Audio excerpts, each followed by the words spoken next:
Hello everyone.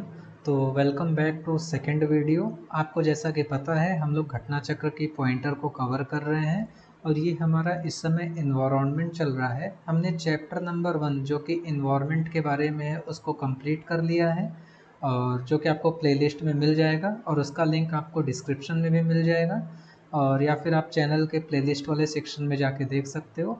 आज हम लोग चैप्टर नंबर 2 शुरू करेंगे। ये देखिए हो गया है। हम लोग चैप्टर नंबर 2 इकोलॉजी शुरू करेंगे। ओके, और देखेंगे उसके इम्पोर्टेंट क्वेश्चंस को और साथ में ही हम लोग एक्टिव रिकॉल भी करते हैं जो कि प्रीवियस वाले लेक्चर में हमने पढ़ा था। तो सबसे पहले बताइए इन्वायरमेंट प्रोटेक्शन एक्ट कब आया था?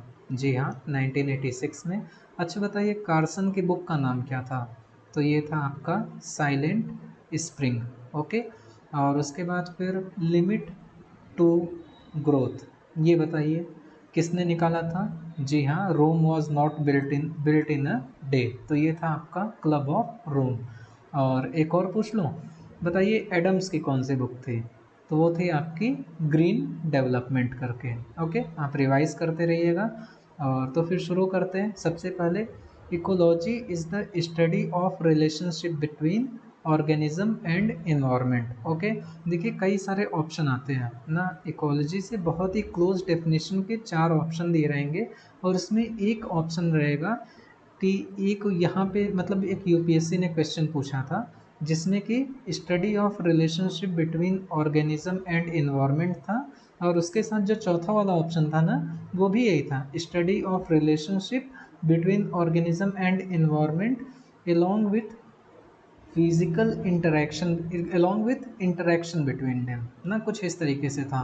तो देखिए ये पूरी तरीके से एक्सप्लेन कर रहा है कि किस तरीके से एक ऑर्गेनिज्म, मान लीजिए ये आपका एक डियर है ना, सॉरी फॉर माय डायग्राम, ये डियर है और ये पॉन्ड है ना, ये किस तरीके से इस पॉन्ड के साथ इंटरेक्ट करेगा ये भी इकोलॉजी का ही हिस्सा है ना। ये चीज़ याद रखना, आप जब भी आप ऑप्शंस पढ़ोगे तो आप सारे ऑप्शन पढ़ोगे और जिसमें जो इंटरेक्शन वाला भी रहेगा ना आप उस वाले डेफिनेशन को टिक मारना, ठीक है। उसके बाद फिर इकोसिस्टम का टर्म किसने प्रपोज किया था? तो वो थे आपके टेंसले। ओके, नेक्स्ट क्वेश्चन क्या है कि इकोसिस्टम, आपको ये बताना है कि जो इकोसिस्टम है वो ओपन सिस्टम है या फिर क्लोज सिस्टम है? तो भाई वो ओपन सिस्टम है, क्लोज्ड नहीं है, ये चीज़ याद रखना। उसके बाद फिर नेक्स्ट क्वेश्चन की तरफ बढ़ते हैं। तो अगेन जैसा कि इकोसिस्टम को कौन सा बेस्ट डिस्क्राइब करता है? तो कम्युनिटी ऑफ ऑर्गेनिज्म, जिसमें कि वो जिस इन्वायरमेंट में वो रहते हैं और तो और जो वो इंटरेक्ट करते हैं, ठीक है ना। आप ऑप्शंस को सारे पढ़ना, बस ये पढ़ के टिक मत कर देना क्योंकि यूपीएससी ने ये चीज़ किया था इसलिए मैं आपको बता रहा हूँ। अब आप बताओ लेक, पॉन्ड और राइस, है ना, इनमें से कौन सा जो है एक आर्टिफिशियल इकोसिस्टम है? तो ऑब्वियसली राइस होगा, है ना। तो वही चीज़ है। उसके बाद फिर कैरिंग कैपेसिटी क्या होती है? कैरिंग कैपेसिटी का मतलब होता है कि मान लीजिए एक नदी है ना, वो नदी जो है इतना, मान लीजिए 5, बस एग्जांपल दे रहा हूँ, 5 लीटर पानी जो है वो जब फ्लो करता रहेगा तो उसमें जो भी फिश वगैरह हैं अच्छे से सस्टेन कर पाएंगे, है ना। लेकिन अगर मान लीजिए इसका पानी डाइवर्ट कर दिया जाए, 2 ही 3 लीटर बचेगा या फिर 1 ही लीटर बचेगा, तो वो जो ऑर्गेनिज्म है नदी के अंदर ना वो सरवाइव नहीं कर पाएंगे। तो नदी की कैपेसिटी कितनी है? वो 5 लीटर की है। इसी तरीके से द नंबर ऑफ ऑर्गेनिज्म जो कि एक इन्वायरमेंट सपोर्ट कर सकता है उसी को कैरिंग कैपेसिटी कहते हैं। अगर मान लीजिए ये नंबर बढ़ेगा ना तो इन्वायरमेंट जो है वो कंटिन्यू डिग्रेड होता रहेगा। ओके, तो इसीलिए सस्टेनेबल डेवलपमेंट की बात आई। अब आप ये बताओ कि सस्टेनेबल डेवलपमेंट जो 1987 में डिस्कशन इसका शुरू हुआ, तो कौन सा पेपर सबमिट किया गया था जिसके बाद ये डिस्कशन शुरू होता है? मैंने कल फर्स्ट पेज पे आपको ये चीज़ बताई थी, है ना। और उसके बाद फिर नेक्स्ट आते हैं इकोलॉजिकल नीच क्या होता है और हैबिटेट क्या होता है। हैबिटेट का सिंपली मतलब होता है कि एक ऑर्गेनिज्म कहाँ पे रहता है, लाइक उल्लू जो है वो जंगल में रहता है। लेकिन इकोलॉजिकल नीच क्या होगा कि वो कहाँ पे रहता है और उसके साथ साथ वो क्या फंक्शन परफॉर्म करता है, फॉर एग्जाम्पल लोमड़ी क्या फंक्शन परफॉर्म करती है, खाने का, है ना, जंगल जानवरों को खाने का। या फिर शेर क्या फंक्शन परफॉर्म करता है, दूसरे जानवरों को खाने का। और तो और पता है इकोलॉजिकल नीश में बस इसका रोल ही नहीं आएगा, मतलब उसको क्या कंडीशन चाहिए रहने के लिए, किस तरीके का टेम्परेचर चाहिए, वो भी इसमें इंक्लूड होता है। ठीक है ना। हैबिटेट का क्या मतलब होता है, कहाँ पे वो रह रहा है। इकोलॉजिकल नीश का मतलब होता है कि वो क्या रोल परफॉर्म कर रहा है, यानी कि क्या खा पी रहा है, किस तरीके का इन्वायरमेंट चाहिए रहने के लिए, वो सारा इकोलॉजिकल नीश में आता है। उसके बाद फिर लार्जेस्ट इकोसिस्टम कौन सा है, वो है मरीन इकोसिस्टम। क्यों है, आपको पता है कि पृथ्वी पे ज़्यादा क्या है, ओशंस है ना। वही लार्जेस्ट इकोसिस्टम क्या है, ओशियन है। ये सबसे इजी क्वेश्चन है, ये आप खुद से मतलब आंसर मत देखो, खुद से बताओ। Among cutting the forest, afforestation, rain water management and biosphere reserve, इसमें से मतलब कौन सी चीज़ ऐसी है जिसको करने से इकोलॉजिकल बैलेंस लॉस होगा, तो वो क्या है, जंगल काटने से, राइट। उसके बाद सेम क्वेश्चन है यहाँ पे again, lumbering, social forestry, one महोत्सव और एफॉरेस्टेशन, इनमें से कौन सी चीज़ इकोलॉजिकल बैलेंस को डिस्टर्ब करेगी, तो वो है आपका लंबरिंग। लंबरिंग का क्या मतलब होता है कि पेड़ को काटना और उसको बेचना कॉमर्शियल पर्पस के लिए, ठीक है ना। उसके बाद फिर ट्रॉफिक लेवल में हाईएस्ट लेवल पे कौन होता है, तो वो होते हैं ओमनिवोर्स। तो बताइए सबसे नीचे मतलब कि सबसे लोएस्ट लेवल पे कौन होगा, तो वो होंगे आपके प्राइमरी प्रोड्यूसर, है ना। प्राइमरी प्रोड्यूसर के ऊपर कौन होगा, तो वो होंगे हर्बीवोर्स, यानी कि अगर मान लीजिए यहाँ पे ट्री है तो यहाँ पे डियर होगा। फिर क्या होंगे, कार्निवोर्स होंगे, कार्निवोर्स यानी कि जो मांस खाते हैं, फॉर एग्जाम्पल वुल्फ वगैरह। उसके बाद होते हैं ओमनिवोर्स, ओमनिवोर्स क्या होते हैं, जो कि मांस भी खाते हैं और पौधे पेड़ पौधे भी खा लेते हैं, है ना। तो हाईएस्ट लेवल पे ओमनिवोर्स होते हैं। उसके बाद फिर ट्रॉफिक लेवल किस तरीके से बनता है, ऑर्गेनिजम्स जो कि फूड चेन में कनेक्ट होते हैं। फॉर एग्जांपल मान लीजिए ग्रास हॉपर है, मान लीजिए ये प्लांट है, प्लांट को ग्रास हॉपर खाएगा, ग्रास हॉपर को कौन खाएगा, स्नेक खाएगा। तो ये क्या हो गया, ये हो गया एक आपका फूड चेन। ओके। उसके बाद फिर बायोटिक क्या होते हैं पता है, बायोटिक कंपोनेंट यानी कि लिविंग थिंग्स होते हैं, ठीक है ना। तो एयर, प्लांट, बैक्टीरिया और एनिमल, इसमें से बायोटिक कंपोनेंट कौन सा नहीं है, तो इसमें से नॉन लिविंग कौन सा है, एयर है। तो ये हो जाएगा आपका non biotic component. Okay. Primary source of energy क्या है इकोसिस्टम में, वो है सोलर एनर्जी। क्यों, क्योंकि सोलर एनर्जी से ही फोटोसिंथेसिस होगा, फोटोसिंथेसिस होगा तो खाना बनेगा, खाना बनेगा तो उसको कौन खाएगा, उसको खाएगा कोई भी कैटल, कोई भी हर्बीवोर, उसको कौन खाएगा, कार्निवोर। तो प्राइमरी सोर्स ऑफ एनर्जी क्या है, वो है सोलर एनर्जी। ओके। उसके बाद फिर डीकम्पोजर कौन से हैं, वो डीकम्पोजर कौन कौन से होते हैं, वो होते हैं फंजाई, बैक्टीरिया, ठीक है ना। फूड चेन में डीकम्पोजर्स फंजाई और बैक्टीरिया होते हैं। एक होते हैं आपका डेट्रीवोर्स, डेट्रीवोर्स कौन से होते हैं, वो जो आपका अर्थवॉर्म होता है ना, अर्थवॉर्म होता है, मिलीपीड होता है, वुड लाइस होता है, ये डेट्रीवोर्स होते हैं। और फंजाई बैक्टीरिया ये डीकम्पोजर होते हैं। ओके। अब पूछा है कि एंट, डियर, फॉक्स और टाइगर, इनमें से जो है प्राइमरी कंज्यूमर कौन कौन से हैं। तो प्राइमरी कंज्यूमर, अच्छा आपको ये चीज़ याद रखना, जब क्वेश्चन पढ़ोगे ना तो क्वेश्चन में प्राइमरी प्रोड्यूसर दिया है या फिर प्राइमरी कंज्यूमर दिया है, आप इस चीज़ को एकदम हाईलाइट करके लिख लो, क्योंकि गलतियाँ होती हैं, मुझसे तो होती है। और उसके बेसिस पे मैं आपको बता रहा हूँ कि आपको ये देखना है क्वेश्चन में इंक्रीजिंग पूछा है या फिर डिक्रीजिंग पूछा है, प्राइमरी प्रोड्यूसर पूछा है या फिर प्राइमरी कंज्यूमर पूछा है। तो जब प्राइमरी कंज्यूमर पूछा है तो वो क्या कौन कौन से होंगे, वो होगा एंट और डियर, है ना, ये देखिए।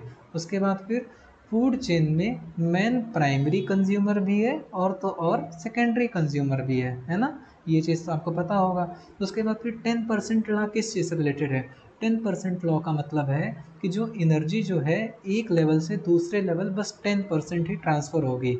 मान लीजिए जैसे ये डियर है तो डियर का 10% ही एनर्जी यहाँ पे आपको वुल्फ को मिलेगा। पता है क्यों, क्योंकि बाकी सारी जो है जो इसने खाया है वो रेस्पिरेशन में और उसके बाद फिर इसकी बाकी सारी एक्टिविटी में लॉस्ट हो जाएगी, है ना। तो 10% law is related to transfer of energy in a food chain. Okay. आगे बढ़ते हैं। मरीन इन्वायरमेंट में मेन प्राइमरी प्रोड्यूसर कौन होता है? तो वो होता है आपका फाइटोप्लैंक्टन। ये मैंने आपको कल भी बताया था, ठीक है ना। उसके बाद फिर हमारे बायोटिक कंपोनेंट में प्रोड्यूसर्स कौन होते हैं? तो वो ग्रीन प्लांट होते हैं। ट्रॉफिक लेवल 1 पे भी यही होते हैं। लेवल 2 पे कौन से होंगे? हर्बीवोर्स होंगे। हर्बीवोर्स कौन से होते हैं? जो कि कैटल्स होते हैं, डियर होता है ना। उसके बाद फिर ये चीज़ आपको याद रखना है, या फिर आप खुद से सोचो कि बताओ प्राइमरी कंज्यूमर ज़्यादा होंगे या फिर प्रोड्यूसर ज़्यादा होंगे? ऑब्वियस सी बात है ना। अगर मान लीजिए प्राइमरी कंज्यूमर ज़्यादा हो गए तो वो प्रोड्यूसर मतलब कि जो चीज़ें हैं जो बन रही हैं, जो घास बन रही है उसको पूरा खा जाएंगी, तो प्राइमरी कंज्यूमर ही पूरे ख़त्म हो जाएंगे। तो इनको सस्टेन करने के लिए प्रोड्यूसर की संख्या ज़्यादा होनी चाहिए, राइट। उसके बाद फिर ये सेम थिंग है, ये जो है अगर आपको पता है तो ठीक है, नहीं तो फिर आप देख लो। घास को कौन खाएगा? ग्रास हॉपर खाएगा। ग्रास हॉपर को कौन खाएगा? फ्रॉग खाएगा। फ्रॉग को कौन खाएगा? स्नेक खाएगा, है ना। उसके बाद फिर क्या है, ये फूड चेन के बारे में है, अगेन सेम थिंग है। अब आपको ये चीज़ याद रखना है, ये बहुत ही इंपॉर्टेंट है, कि जो पिरामिड ऑफ एनर्जी जो होता है ना वो हमेशा अपराइट होता है, यानी कि इस तरीके से होता है। मैंने अभी आपको बताया ना 10% लॉ, यानी कि जो एनर्जी यहाँ पे होगी उसका 10% ही यहाँ पे जाएगा, उसी का 10% यहाँ पे जाएगा। तो एनर्जी यहाँ पे ज़्यादा रहेगी और धीरे धीरे कम करके कम होते जाएगी, ठीक है ना। इसलिए हमेशा अपराइट होता है इस तरीके से। उसके बाद फिर बायोमास पिरामिड जो होता है वो इन्वर्टेड होता है। बायोमास पिरामिड का मतलब पता है? जो वेट वाइज आप देखो, अगर आप वेट वाइज देखोगे तो आप ऐसा सोचो, फाइटोप्लैंक्टन जो होते हैं ना वो माइक्रो लेवल पे होते हैं, माइक्रोस्कोपिक होते हैं, दिखते नहीं है, ठीक है ना। बहुत सारे एल्गे ऐसे हैं जो कि नहीं दिखते हैं, तो इनका वेट क्या होगा? कुछ भी नहीं होगा। लेकिन अब आप वेल को सोचो ना, डॉल्फिन को सोचो, उनसे छोटी फिश को सोचो ना, तो आपको क्या दिख रहा है कि ऊपरी लेवल पे मतलब कि जो बड़े फिश हैं उनका वेट ज़्यादा है, लेकिन जब हम लोग प्रोड्यूसर लेवल पे जा रहे हैं तो वो माइक्रो लेवल पे हैं, उनका वेट कम है। तो ये क्या हो रहा है? ये इन्वर्टेड हो रहा है, राइट। इसी तो यही लिखा गया है कि जो बायोमास पिरामिड है ना वो इन्वर्टेड होता है पॉन्ड में, मरीन इकोसिस्टम, एक्वेटिक इकोसिस्टम में। ओके, ये चीज़ याद रखना। ये बायोमास पिरामिड यानी कि आप वेट वाइज सोचोगे, जो एनर्जी वाला होता है वो हमेशा अपराइट होता है, ठीक है। अब ये मुझे सबसे इंटरेस्टिंग क्वेश्चन लगा कि ग्रास हॉपर, टोड, स्नेक और कैटल, इन चारों में से जब एक बार डीडीटी क्या है? ये एक तरीके का पेस्टिसाइड है ना, पेस्टिसाइड है। तो जब एक बार ये इंट्रोड्यूस किया जाएगा इन्वायरमेंट में, जब आप अपने क्रॉप पे छिड़कोगे, तो इन चारों में से सबसे ज़्यादा कॉन्सेंट्रेशन आपको किस में दिखेगी? बताओ, आप आंसर मत देखो, या फिर अगर देख भी लियो तो भी बहुत मुश्किल होगा आपको सोचने में। देखो मैं आपको बताता हूँ, सबसे ज़्यादा कंसंट्रेशन ना आपको स्नेक में देखने को मिलेगी। पता है क्यों? क्योंकि मान लीजिए आपने अपना डीडीटी क्रॉप पे छिड़का, वो कौन खाया? वो खाया आपका ग्रास हॉपर ने। ग्रास हॉपर को कौन खाएगा? स्नेक खाएगा, है ना। यानी कि ये जो क्रॉप का कॉन्सेंट्रेशन था इसके पास गया, इसके पास से स्नेक के पास जाएगा, तो यहाँ पे क्या हो रहा है? यहाँ पे बायो मैग्निफिकेशन हो रहा है। बायो मैग्निफिकेशन का मतलब होता है कि एक लेवल से दूसरे लेवल पे धीरे धीरे डीडीटी या फिर अदर पेस्टिसाइड का कॉन्सेंट्रेशन इंक्रीज होता रहे, है ना। लेकिन कैटल के केस में क्या होगा? कैटल तो बस क्रॉप खा रही है ना, तो फिर उसमें उतना ज़्यादा डीडीटी नहीं आएगा। लेकिन यहाँ पे ट्रांसफ़र हो रहा है ग्रास ग्रास से ग्रास हॉपर में, ग्रास हॉपर से स्नेक में, तो इसमें जो है आपको ज़्यादा डीडीटी देखने को मिलेगा, ठीक है ना। तो इसका ये आंसर होगा। उसके बाद फिर again the amount of energy during the transfer from one trophic level to another increase होगा या डिक्रीज होगा? 10% लॉ, यानी कि डिक्रीज होगा। वही सेम थिंग है।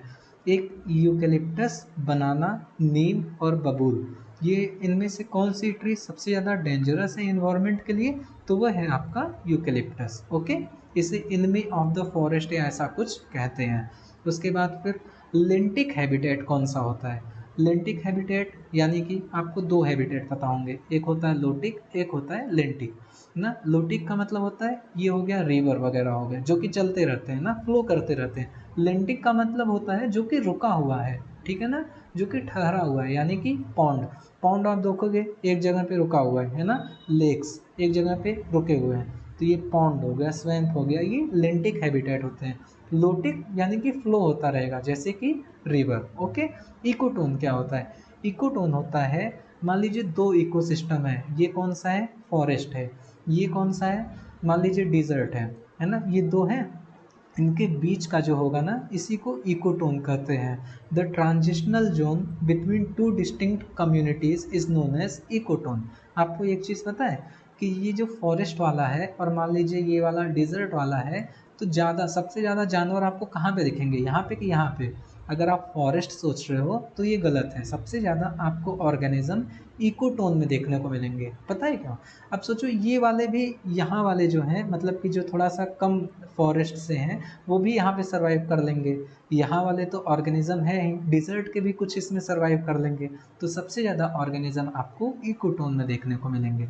सबसे ज़्यादा स्टेबल इकोसिस्टम वो ओशियन वाला होता है, ठीक है ना।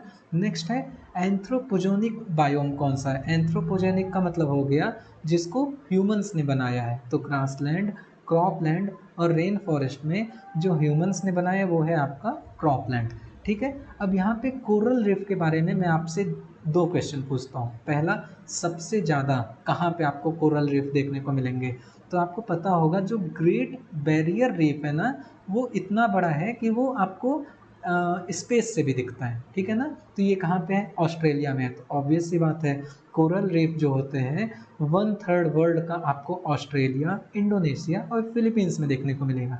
अब आप ये सोच के बताओ कि क्या इंडिया के पूरे कोस्ट पे आपको कोरल रीफ देखने को मिलते हैं? तो अगर आपका जवाब है हाँ, तो आपका आंसर गलत है। आपको गुल्फ ऑफ कच्छ पे देखने को मिलेंगे, आपको गुल्फ ऑफ मन्नार पे देखने को मिलेंगे, अंडमान के पास और तो और लक्षद्वीप के पास देखने को मिलेंगे, ठीक है ना। यहीं पे देखने को आपको पूरे कोस्ट पे कोरल रीफ देखने को नहीं मिलेंगे। तो सबसे ज़्यादा आपको ये पता होना चाहिए कि इंडिया में कहाँ पे मिलते हैं। सबसे ज़्यादा 1/3 जो है आपको इन 3 जगह देखने को मिलेंगे। और ट्रॉपिकल रेन फॉरेस्ट से ज़्यादा जो है ऑर्गेनिज्म आपको कोरल रीफ में देखने को मिलेंगे, ठीक है। तो ये 3 फैक्ट आप याद रखना। आगे बढ़ते हैं। उसके बाद फिर पूछा है कि hydrosphere, biome, lithosphere and biosphere में लार्जेस्ट इकोसिस्टम कौन सा है? अब आप हाइड्रोस्फीयर यानी कि ये ओशंस वाले आ गए ना। बायोम, बायोम कौन सा होता है? जैसे आपका होता है डिजर्ट बायोम, यानी कि ये एक पूरा डिजर्ट को कवर कर रहा है। ये मान लीजिए रेन फॉरेस्ट बायोम, ये ट्रॉपिकल रेन फॉरेस्ट को कवर कर रहा है। लिथोस्फीयर जो कि रॉक ऊपर वाला हिस्सा होता है ना, अर्थ क्रस्ट होता है और अपर मेंटल होता है, उसको लिथोस्फीयर कहते हैं। और ये है बायोस्फीयर। बायोस्फीयर पता है क्या होता है? जो वाटर का, जो लैंड का, जो एटमॉस्फेयर का वो जोन जहाँ पे लाइफ एग्जिस्ट करती है, यानी कि बेसिकली ये हर एक हिस्से को कवर कर रहा है जहाँ पे लाइफ एग्जिस्ट कर रही है, वो है बायोस्फीयर। तो बायोस्फीयर में आपका लिथोस्फीयर भी आ जाएगा, आपका हाइड्रोस्फीयर भी आ जाएगा। बायोम तो एक छोटा सा होता है, डिजर्ट बायोम होता है, रेन फॉरेस्ट बायोम होता है, तो ये तो छोटा सा है ना। तो लार्जेस्ट इकोसिस्टम कौन सा है? वो है आपका बायोस्फीयर, ठीक है। बायो जियोकेमिकल साइकिल क्या होती है?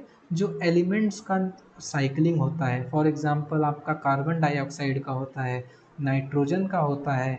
नाइट्रोजन जो है ये आपका इन्वायरमेंट में प्रेजेंट होता है ना। फिर कुछ नाइट्रोजन फिक्स करने वाले कुछ बैक्टीरिया होते हैं जो कि उसको फिक्स करते हैं, फिर उसको प्लांट्स लेते हैं, फिर प्लांट जो लेते हैं उसको एनिमल लेगा, एनिमल से एनिमल वेस्ट जो है ज़मीन में जाएगा। फिर कुछ डीनाइट्रीफाइंग बैक्टीरिया होते हैं, पता है कौन से होते हैं? एक होता है आपका स्यूडोमोना और एक होता है शायद थियोबैसिलस। ये आपका जो एनिमल वेस्ट से नाइट्रोजन है इसको वापस से फ्री करेंगे और वो वापस से इन्वायरमेंट में जाएगा, है ना। तो क्या हो रहा है यहाँ पे? एलिमेंट का साइकिल हो रहा है, रिसाइकिल हो रहा है। तो इसी को बायो जियोकेमिकल साइकिल कहते हैं। फॉस्फोरस साइकिल, पता है इसका मेन वो क्या है? मेन फैक्ट कि इसका जो मेन सोर्स होता है ना वो रॉक होता है। ये बहुत ही इंपॉर्टेंट है, यूपीएससी में पूछा गया था ये क्वेश्चन कि रॉक जो होता है मेन सोर्स ऑफ होता है फॉस्फोरस साइकिल का। अगेन बायो जियोकेमिकल साइकिल मैंने आपको बताया था। नेक्स्ट है कि ecology is the permanent economy. ये किसका स्लोगन है? ये है आपका चिपको मूवमेंट का, ठीक है ना। चिपको मूवमेंट जो है वो प्लांट कंजर्वेशन के लिए था। उसके बाद इकोसिस्टम टर्म कौन यूज़ किया था? वो थे आपके टांसले साहब। ओके, इकोसिस्टम का डेफिनेशन मैंने आपको बता दिया है। उसके बाद फिर ये देखिए यहाँ पे आपको ध्यान देना है, डिक्रीजिंग पूछा है या फिर इंक्रीजिंग पूछा है ना। डिक्रीजिंग पूछा है, डिक्रीजिंग प्रोडक्टिविटी के हिसाब से आप हमेशा याद रखना ऑप्शन में ना ओशंस दिया रहेगा, और जो ओशियन होता है ना उसकी सबसे लीस्ट प्रोडक्टिविटी होती है। ठीक है, सबसे ज़्यादा किसकी होती है? आपकी होती है ट्रॉपिकल रेन फॉरेस्ट की, मार्शेस की, स्वैम्प्स की। ठीक है ना, जिसमें कि आपका मैनग्रोव आ जाएगा। ओके ना, तो फिर ट्रॉपिकल रेन फॉरेस्ट है नहीं, मैनग्रोव है, तो मैनग्रोव हो गया। ट्रॉपिकल के बाद क्या आता है? टेम्परेट आता है ना। देखिए ट्रॉपिकल में भी ट्रॉपिकल ग्रासलैंड होते हैं, तो उसके बाद फिर मैनग्रोव के बाद आपका ग्रासलैंड हो गया, फिर आपका लेक हो गया, और फिर ओशन हो गया। चलिए एक चीज़ बताइए, ये जो लेक है ये लोटिक हैबिटेट, लोटिक इकोसिस्टम का पार्ट है या फिर लिंटिक इकोसिस्टम का पार्ट है? मैंने क्या बताया था? लिंटिक मतलब रुका हुआ है और लोटिक का मतलब फ्लो कर रहा है, तो फिर ये आपका लेंटिक का पार्ट है। ठीक है ना। तो उसके बाद फिर फूड चेन का क्या मतलब होता है? फूड चेन का मतलब होता है कि किस तरीके से एक ऑर्गेनिज्म दूसरे ऑर्गेनिज्म पे फीड कर रहा है। जैसे कि मैंने आपको बताया था, ग्रास हॉपर हो जाएगा, फ्रॉग हो जाएगा, और फिर उसको कौन फीड करेगा? स्नेक करेगा। ठीक है, आगे बढ़ते हैं। उसके बाद फिर आपको ये याद रखना है, एक तो मैंने बताया था कि जो एनर्जी वाला आपका पिरामिड बनेगा वो हमेशा अपराइट बनेगा, और दूसरी चीज़ इकोसिस्टम में जो एनर्जी फ्लो होता है ना वो यूनी डायरेक्शनल होता है। यानी कि देखिए मैं आपको बताता हूँ ये एक्चुअल में पूछा कैसे जाएगा क्वेश्चन। ये यहाँ पे क्या है? यहाँ पे है आपका न्यूट्रिएंट। ये जो न्यूट्रिएंट्स होते हैं ना ये क्या कर रहे हैं? ये जो है साइकिल कर रहे हैं, रिसाइकिल कर रहे हैं। जैसे कि मैंने आपको नाइट्रोजन बताया था ना, इन्वायरमेंट में है, इन्वायरमेंट से जो है इसको फिक्स करेंगे बैक्टीरिया, इसको प्लांट लेंगे, एनिमल लेगा, एनिमल वेस्ट से सॉइल में जाएगा, सॉइल के बैक्टीरिया इसको वापस से इन्वायरमेंट में लेके आएंगे। लेकिन जो एनर्जी होती है ना, यहाँ पे देखिए एनर्जी जो होती है वो यूनी डायरेक्शनल होती है। यहाँ पे आपको ग्रास को डियर खाएगा, उसके बाद फिर 10% इसका वुल्फ लेके जाएगा, और ये जब ये ख़त्म होगा ना तो ये एनर्जी लॉस्ट हो जाएगी, ये वापस से रिसाइकिल नहीं होगी। तो ये चीज़ याद रखिएगा, इम्पॉर्टेंट है कि जो एनर्जी फ्लो होता है ना वो यूनी डायरेक्शनल होता है। ठीक है, उसके बाद डीप इकोलॉजी टर्म कौन यूज़ किया था? तो वो थे आपके नेस भाई साहब। उसके बाद फिर इकोलॉजिकल नीच का कॉन्सेप्ट वो किसने दिया था? आपका ग्रीनेल ने। ओके, ग्रीनेल ने। उसके बाद फिर इकोलॉजिकल फुटप्रिंट। इकोलॉजिकल फुटप्रिंट पता है क्या होता है? इकोलॉजिकल फुटप्रिंट का मतलब होता है कि मिनिमम रिक्वायरमेंट जो कि एक ह्यूमन की होती है कि वो अपने लाइफ को सस्टेन कर पाए। अब इस रिक्वायरमेंट में क्या, उसको लैंड कितना चाहिए, वो कितना CO2 इमिट करेगा, ये सारी चीज़ें जो कि मिनिमम है, जो कि उस ह्यूमन को चाहिए अपनी लाइफ सस्टेन करने के लिए, उसको इकोलॉजिकल फुटप्रिंट करते हैं। और इसको मेजरमेंट यूनिट इसका क्या है? Global hectare. ठीक है ना, ये इकोलॉजिकल फुटप्रिंट का डेफिनेशन है, minimum area of land required to completely sustain the life of the person. इसमें CO2 इमिशन भी इंक्लूड होगा। ओके, अब सोशल कॉस्ट ऑफ कार्बन क्या होता है? सोशल कॉस्ट ऑफ कार्बन होता है मॉनेटरी वैल्यू, मतलब CO2 इमिशन का मॉनेटरी वैल्यू जो कि लॉन्ग टर्म डैमेज करता है। ठीक है ना, जो CO2 इमिट करने से जो कि डैमेज होता है, अगर उसका हम लोग पैसे के टर्म्स में वैल्यू लगाएंगे कि इतने हज़ार का, इतने करोड़ का नुकसान हुआ, तो वो सोशल कॉस्ट ऑफ कार्बन होगी। ओके, उसके बाद फिर सबसे इंपॉर्टेंट चीज़, environment protection act 1986, wildlife protection act 1972, 1973 में आपका क्या आता है? वो आता है आपका प्रोजेक्ट टाइगर। प्रोजेक्ट एलिफेंट कब है ना? प्रोजेक्ट एलिफेंट भी ये पता होना चाहिए 1992। ओके, और उसके बाद फिर फॉरेस्ट कंजर्वेशन एक्ट 1980। SC/ST ये जो है आपका फॉरेस्ट राइट एक्ट, ये है 2006, बहुत ही इंपॉर्टेंट है, आपको ये याद होना चाहिए। उसके बाद फिर ये देखिए मिलेनियम इकोसिस्टम असेसमेंट जो है इकोसिस्टम सर्विस को क्लासिफाई करता है इन कैटेगरीज में। सबसे पहला है प्रोविजनिंग। पता है प्रोविजनिंग सर्विस क्या होता है? मैं पहले बता देता हूँ क्वेश्चन कैसे आएगा, कि अगर मान लीजिए आता है तो, अगर मान लीजिए आएगा कि इकोसिस्टम का प्रोविजनिंग सर्विस इनमें से कौन सा है, तो आप देखना इकोसिस्टम हमें खाना देता है, फ्रूट्स देता है, वेजिटेबल्स देता है ना। तो ये सारी चीज़ें इकोसिस्टम की प्रोविजनिंग सर्विस है, मतलब कि हमको वो सारी चीज़ें दे रहा है कंज्यूम करने के लिए। फिर होता है सपोर्टिंग सर्विस। सपोर्टिंग में आता है आपका सॉइल बनाना, है ना, सॉरी, आपका सॉइल बनाना। इसमें इकोसिस्टम हमें सपोर्ट करता है, तो अर्थवॉर्म वगैरह होते हैं वो सॉइल को बनाते हैं। फिर रेगुलेट करना, क्या रेगुलेट करता है? जैसे फ्लड आता है ना, आपको पता है जब फ्लड आता है ना तो उसको मैनग्रोव्स रेगुलेट करते हैं, उसको जो वेटलैंड होते हैं ना वो रेगुलेट करते हैं। और रिसेंटली मैं कहीं पे पढ़ रहा था, जो आपका सॉल्ट वाले होते हैं ना, जो सॉल्ट वाला जहाँ से आप सॉल्ट निकालते हो, जब फ्लड आता है ना तो पानी उसमें रुक जाता है, तो फिर मुंबई वगैरह को डैमेज नहीं होता है, नहीं तो फिर काफ़ी ज़्यादा डैमेज होता है इसकी वजह से। ठीक है, तो ये रेगुलेटिंग में आ गया। कल्चरल, कल्चरल में क्या होता है? कल्चरल में हो गया कि जैसे आप ऐसा समझो, टूरिज़्म की अपॉर्चुनिटी देता है इकोसिस्टम। लाइक लोग जो है घूमने आते हैं जहाँ पे अच्छी अच्छी चीज़ें देखने लायक होती हैं, चाहे वो फॉरेस्ट हो गया, है ना, और वेटलैंड्स हो गए, लोग उसको घूमने आते हैं। उसके बाद फिर प्रिजर्विंग में कई सारी चीज़ों को इकोसिस्टम प्रिजर्व करता है, ये तो आपको पता है, चाहे वो एनिमल हो गया, प्लांट्स हो गया, उसको प्रिजर्व करता है, तो वही सारी चीज़ें। ओके, उसके बाद फिर सपोर्टिंग सर्विस में क्या है, मैंने आपको बताया, soil formation, nutrient cycling, crop pollination. Crop pollination पता है, मतलब कि मान लीजिए, मतलब कि वो एलिफेंट है ना, एलिफेंट जो है फ्रूट्स खाएगा तो उसके सीड्स क्या लग जाएंगे, उसके पैर पे लग जाएंगे, उसके पेट पे लग जाएंगे, फिर एलिफेंट जब आगे जाएगा तो सीड उसके डिस्पर्स हो जाएंगे, तो वहाँ पे भी ग्रो कर जाएगा वो क्रॉप। तो यही होता है क्रॉप पॉलिनेशन, ठीक है ना। उसके बाद फिर सीक्वेंस पूछा है फूड चेन का। पता है डाई आइटम्स क्या होते हैं? डाई आइटम्स जो होते हैं वो एल्गी होते हैं, माइक्रोस्कोपिक एल्गी होते हैं, जिसको क्रस्टेशियन कहते हैं। क्रस्टेशियन क्या होता है? क्रैब होते हैं, आपने प्रॉन सुना होगा और आपने श्रिम्प सुना होगा, है ना। ये सारे क्रस्टेशियंस होते हैं, ये फिश की तरह ही होते हैं। और ये होता है हेरिंग, फिश की तरह होते हैं, फिश नहीं होते हैं ये जो हेरिंग है ये फिश है ना। तो एल्गी को ये खाएगा क्रस्टेशियन ना, और इसको कौन खाएगा? फिश खाएगा, ठीक है।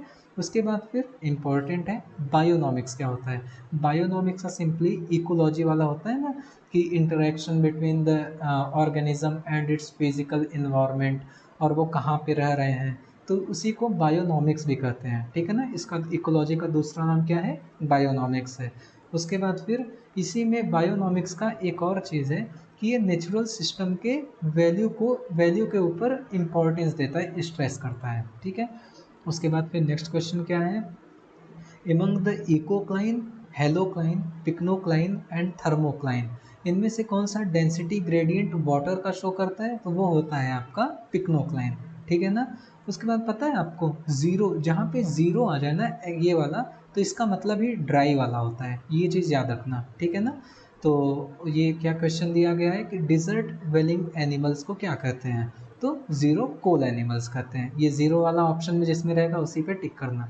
Okay, now marine upwelling zone, आप बस इतना पढ़ रहे हो तो आपको क्या याद आ रहा है? आपको ये याद आ रहा है कि ये क्या है? मान लीजिए ये है आपका साउथ अमेरिका, सॉरी यहाँ पे बनाता हूँ, मान लीजिए ये है आपका साउथ अमेरिका, ठीक है ना।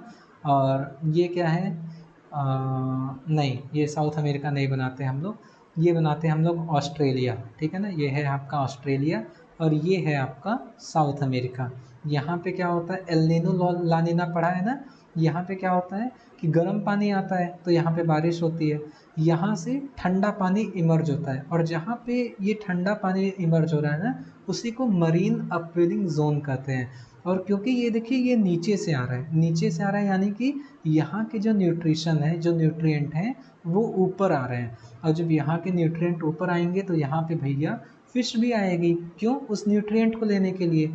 तो फिर यहाँ पे ये जो मरीन अपवेलिंग जोन है, यहाँ पे न्यूट्रिएंट सरफेस पे आते हैं, और ये जो होता है बहुत ही ज़्यादा रिच फिशिंग ग्राउंड होता है, ठीक है ना। ये क्वेश्चन पूछा गया है यूपीएससी में, आपको पता होना चाहिए कि अपवेलिंग जोन पे न्यूट्रिएंट्स आते हैं, और ये जो होता है बहुत ही रिचेस्ट फिशिंग ग्राउंड होता है। अब ये आपको कहाँ पे देखने को मिलेगा वो भी बता दे रहा हूँ मैं आपको। देखिए ये है आपका यूएस, ठीक है ना, मतलब सॉरी जल्दी बना रहा हूँ तो इसलिए थोड़ा सा गड़बड़ बन रहा है। ये आपका यूएस है ना। तो यहाँ पे जो दो करंट मिलती है, एक गुल्फ वाली होती है, एक लेब्राडोर करंट होती है। तो यहाँ पे जो है वार्म करंट और कोल्ड करंट मिल रही है, तो फिर यहाँ पे भी बहुत ही ज़्यादा रिचेस्ट फिशिंग ग्राउंड होता है, ठीक है ना। क्यों? क्योंकि वहाँ पे ठंडा पानी आ रहा है। तो ये चीज़ याद रखना। जापान के पास भी, आपका जापान में फ़िशिंग इंडस्ट्री इसीलिए फ्लोरिश कर रही है क्योंकि वहाँ पे कोल्ड ओशन करंट है। कोल्ड ओशन करंट अब वो ऐसा थोड़ी ना है कि ऊपर से आ रही है, वो ज़मीन के मतलब ज़मीन सॉरी कह रहा हूँ, मतलब वो ओशन के नीचे से इमर्ज करती है, तो मरीन अपवेलिंग जोन होता है और वहाँ पे जो है न्यूट्रिएंट आते हैं, तो वहाँ पे फिश आती है और वहाँ पे फिशिंग इंडस्ट्री फ्लोरिश करती है। एक जापान वाला पता होना चाहिए, एक यूएस वाला पता होना चाहिए, ठीक है ना। न्यूट्रिएंट सरफेस पे आ रहे हैं ना। ये क्वेश्चन देखिए, इको सेंसिटिव जोन, ये कैसे याद करना है। ई से इको सेंसिटिव जोन, ये किसके अंदर लाया गया, इन्वायरमेंट प्रोटेक्शन एक्ट के तहत। ये कब आया था, ईयर, ये मैंने आपको 3 बार बताया है, अब आपको बताना है, ठीक है ना। 198 आगे क्या है वो आप फिल कर लो। तो पहला स्टेटमेंट दिया है इको सेंसिटिव जोन से रिलेटेड, तो ये जो ESZ हैं ये WPA 1972 के तहत लाए जाते हैं। अभी मैंने बताया ये गलत है, इसे इको सेंसिटिव, इसे इन्वायरमेंट प्रोटेक्शन के तहत। The purpose of declaration of ESZ is to prohibit all kinds, ठीक है ना, to prohibit the all kinds of human activities. तो मैं आपको बता दूं, इको सेंसिटिव जोन में एक रेगुलेटेड एक्टिविटीज़ होती हैं, ठीक है ना, एक जो है परमिटेड एक्टिविटीज़ होती हैं और एक जो है प्रोहिबिटेड एक्टिविटी होती है। यही 3 चीज़ होती हैं ना। परमिटेड कौन सी परमिट होती है पता है, एग्रीकल्चर, वो जो होता है ना ऑर्गेनिक वाले। रेगुलेटेड कौन सी होती है पता है, आपको हाई टेंशन, आपको वायर लेके जाना है, आपको जो है रोड चौड़ी करनी है, आपको होटल बनाना है, तो ये रेगुलेटेड होती हैं। प्रोहिबिटेड में क्या होता है कि आप इंडस्ट्रियल वेस्ट को नहीं डालोगे, ठीक है ना, हॉट एयर बलून वहाँ पे नहीं वो करोगे, तो ये प्रोहिबिटेड होती हैं। तो ये दोनों ही स्टेटमेंट आपके गलत हैं, ठीक है। Now the next question, various component of an ecosystem are not interdependent। तो ये तो सीधे सीधे गलत हो गया। देखिए आपका ग्रास हो गया, डियर हो गए, पॉन्ड हो गए, ये सब कुछ आपस में इंटरडिपेंडेंट है ना। नेचर में हर कोई इंटरडिपेंडेंट है, कोई भी इंडिपेंडेंटली काम कर ही नहीं रहा है, ठीक है। तो ये स्टेटमेंट गलत हो गया। और ये वाला human activities have impact on environment, ये सही है। तो R is true, A is false. Okay, आगे बढ़ते हैं। उसके बाद फिर ग्रास लैंड में ट्री जो है वो ग्रासेस को क्यों नहीं रिप्लेस करते हैं। आप सोचो, ग्रास है और वहाँ पे ट्री नहीं आ पा रहे, क्यों, क्योंकि वहाँ पे पानी उतना ज़्यादा नहीं है ना। अगर मान लीजिए बारिश होती तो वो तो आपका रेन फॉरेस्ट होता ना, क्योंकि बारिश हो ही नहीं रही है, तो वहाँ पे क्या है, मतलब कम हो रही है, तो वहाँ पे ग्रास लैंड डेवलप हुआ है ना, क्योंकि वाटर जो होता है उसको लिमिट करता है, इसलिए ग्रासेस जो ट्री हैं वो रिप्लेस नहीं करती हैं ग्रासेस को। उसके बाद इकोलॉजिकल ट्रांजिशन का कॉन्सेप्ट कौन दिया था, तो वो आपका दिया था बेनेट ने, ठीक है, ये हो गया। उसके बाद फिर सीयर क्या होता है, मतलब आप इसको जैसे बोलते हो सेरे सीयर, जो भी है आपको प्रोनाउंस करना है। तो ये क्या होता है, जो कम्युनिटीज़ का सीक्वेंस होता है ना, जो कि वन आफ्टर द अनदर आती रहती हैं एक जगह पे अंटिल वो क्लाइमैक्स कम्युनिटी पे ना पहुंच जाए, तो उसी को सीयर या सेरे बोलते हैं ना। एक होता है आपका सेरियुल, ये क्या होता है, जब माइक्रो लेवल पे यही चीज़ होती है। अब अगर आपको बेसिक्स नहीं पता है तो मैं आपको बता दे रहा हूँ। देखिए, कोई भी जगह होता है ना, कोई लैंड है, यहाँ पे कुछ भी नहीं है, तो यहाँ पे कोई ऑर्गेनिज्म आएगा ना, ऐसा तो नहीं यहाँ पे तुरंत इंसान आ गए होंगे, मतलब एकदम एंशियंट टाइम में चले जाओ, ऐसा तो नहीं डायरेक्ट इंसान आए होंगे। सबसे पहले कोई मान लीजिए माइक्रोस्कोपिक एल्गी आई होगी, फिर वहाँ पे कोई कीड़ा आया होगा, फिर वहाँ पे कुछ और आया होगा, और धीरे धीरे करके एक बहुत बड़ा सा मतलब बन गया होगा। वो कीड़ा जो है हो सकता है वो गिरगिटान यानी कि एक कैमेलियन में बन गया हो, है ना। तो वो धीरे धीरे करके ही डेवलप होता है ना। तो ये यही होता है, यहाँ पे एक कम्युनिटी जो है दूसरे कम्युनिटी में ट्रांसफॉर्म होती जाती है धीरे धीरे धीरे करके, उसी को सेरे कहते हैं। और यही जब माइक्रोस्कोपिक लेवल पे होता है तो वो होता है आपका सेरियोल। ओके, अब ये चीज़ है ना, ये आप इसी का प्रोसेस होता है। सबसे पहले न्यूडेशन यानी कि कुछ भी नहीं है, फिर यहाँ पे कोई माइग्रेट करेगा, माइग्रेशन होगा, फिर इकेसिस, इकेसिस का क्या मतलब होता है, कोलोनाइजेशन, मतलब यहाँ पे रहेंगे। जब यहाँ पे रहेंगे तो यहाँ के इन्वायरमेंट के साथ रिएक्शन होगा, राइट। कुछ वो इन्वायरमेंट चेंज करेंगे, कुछ वो आपस में खुद चेंज हो जाएंगे, है ना।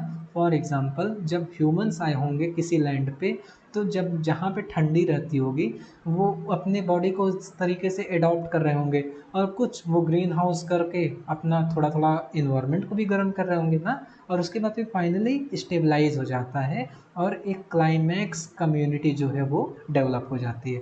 तो ये सीक्वेंस आपको पता होना चाहिए। न्यूडेशन, माइग्रेशन, इकेसिस यानी कि कोलोनाइजेशन। न्यूडेशन आपको पता है कुछ भी नहीं है, माइग्रेट किया, फिर क्या होगा कोलोनाइजेशन, ई सी है ना, सी से क्या होगा कोलोनाइजेशन, फिर होगा रिएक्शन, कोलोनाइज हो गए तो रिएक्शन, और लास्ट में स्टेबलाइजेशन।